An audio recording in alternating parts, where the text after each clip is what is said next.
No, I look at your stats over the years, which are impressive. But you know what? Growing up on the East Coast, I look at you and I think New Jersey net. So do I, yeah. And you win a championship in Cleveland. You're on what, 8 different teams, right? Yeah. Over your career. Is there Yes. one you identify more than another, or do you feel like those are just little chapters of your life? No, I think they're all chapters in our lives.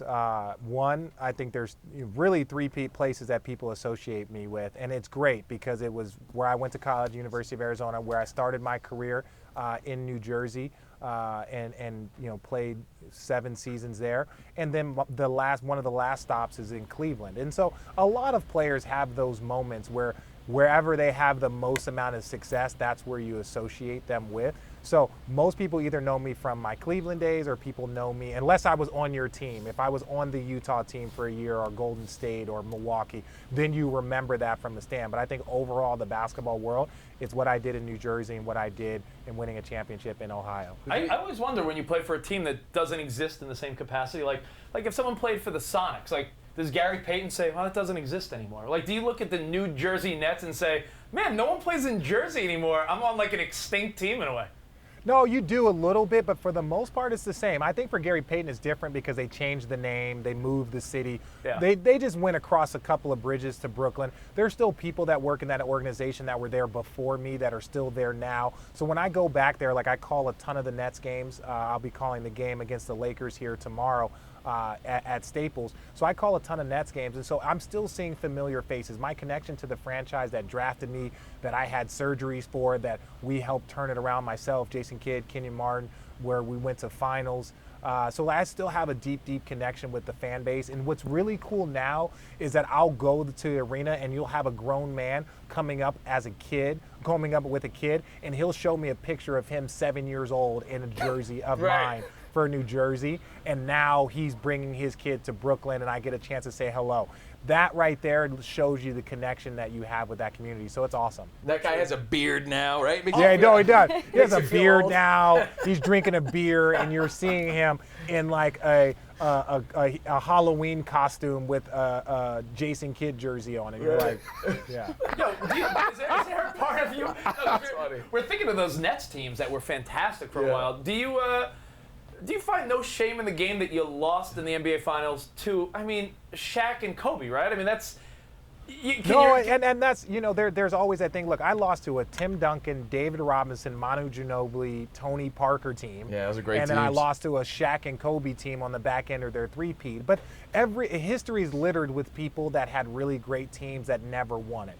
Right, the Phoenix Suns had a great stretch when they had Steve Nash and Amari Stoudemire and Sean Marion, and they couldn't get past the Spurs. Michael Jordan, think about how many guys didn't win championships, whether it was Karl Malone or Charles Barkley. There was tons of teams that couldn't win a championship because they couldn't get past great other players.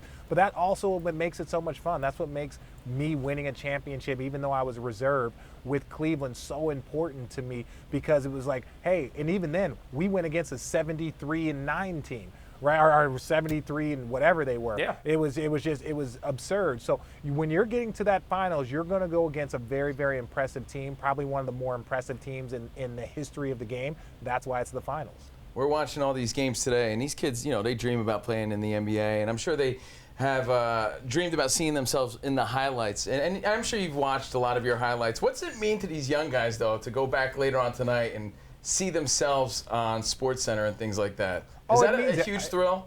Oh, it means everything, especially if you win. I tell you this, ESPN News used to do a 30-minute loop. Yeah. Every 30 minutes, it would just be ESPN News, like a mini SportsCenter. After NBA games, I would be in my 6th year, and this was before social media. Yes, I'm old. So you couldn't just go to Instagram or Twitter and catch your highlights. So I would go home and have friends come over, and we would just put on ESPN News to see what highlight, whether it was Vince's or Kenyon's or mine or whatever it was. So we would just put on ESPN News. Here I am, and I've been fortunate. I made it. I have money. I'm in the NBA, and I'm still going home and putting on ESPN News to see what highlight it was. That was in the Stuart Scott era.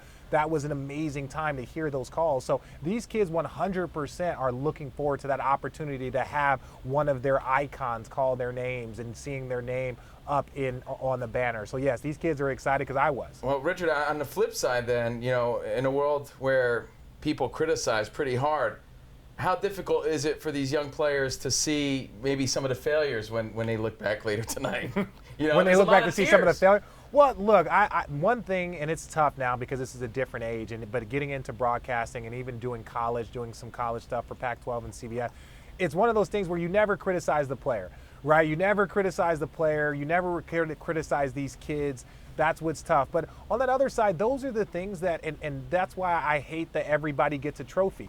Like those pains, those struggles, those are the things that make you wake up the next day and work even harder. Those are the things that push you to be great. It's not your successes, because everybody loves to win. It's that, do you hate to lose? Do you wake up every day and train because you don't want to lose? So even if a kid has a failure, those are the things that you should use to motivate you moving forward. Not just everything is great, because listen, no different than how it is in college basketball. That's the way the real world works. When you get out there, things are not always pretty. They're not always nice, and it's how you recover. So true. On the smallest of levels, Rich, all it takes is someone to call me fat or something to get me motivated and get to the gym. Wow. Yo, Covino, I know. Like Look, that, I'm huh? with you. Covino's- Wow. I fat shame so many of my friends. I fat shame them all. But it gets them to the gym. I fat shame tons of friends. Yeah, it gets them motivated. Sometimes it has the opposite effect, though. Richard, speaking of failures, like your team, my team is also not in this tournament. Ooh, Who is your team? Texas. Who is your team? University of Texas. They didn't make it either, and I know these guys are going to make fun of me about if that. You would have said, if you would have said something like Dayton of Ohio, then I'm like, no one cares. I'm I glad got something to Texas talk is a about. legitimate program. Okay, continue. Thank you. And they're normally in the tournament. They didn't make it this year either. But are you still excited to watch the tournament, even though your team isn't in it? Are you filling out one bracket? Are you a multiple bracket person? So I don't fill out a bracket if Arizona's not in it, because typically wow. what I do is I take Arizona and I just go Arizona, Arizona, Arizona, Arizona to the championship, and then I fill out everything else around it. So like that just kind of ruins my bracket thing. Am I excited? Yes. Right, because I understand how important it is. I understand why I came back from my sophomore year to my junior year, because I wanted to win a national championship. And even though we came up short, it's kind of like one of those things where it's like, hey, I did my job. I held up the legacy so I can enjoy the tournament. So it's not, I don't have a bad taste in my mouth. And look, Arizona has a #1 recruiting class coming in next year. They're going to have a great team next year. I'm really, really excited. You got Nico and Green that are going to be a great backcourt. So I just look forward to next year. That's all I'm talking about.